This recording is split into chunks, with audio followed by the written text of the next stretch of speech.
All right, there's only 53 minutes left. Here.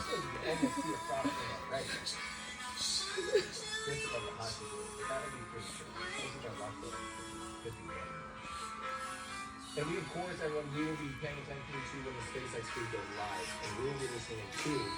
I like to that just so I stay informed.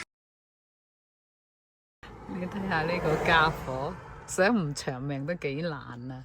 你唔好認為一個肥胖嘅人會好多病，佢嘅長壽命可以同佢個疾病並存，只要堅持食藥，身心健康。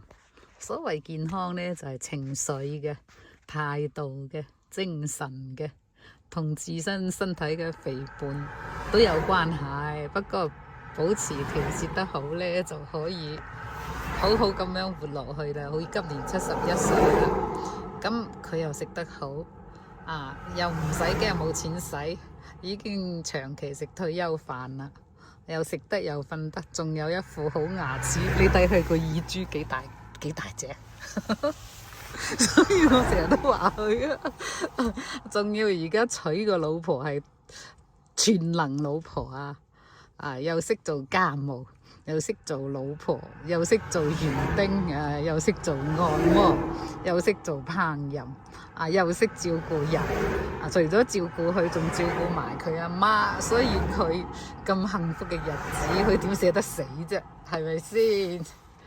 啊！大家認為我講得啱嘅，就俾我點個讚啦。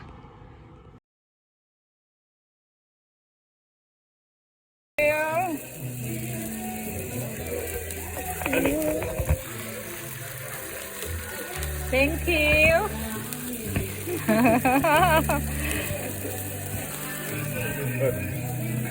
Thank you. Here, give one to me.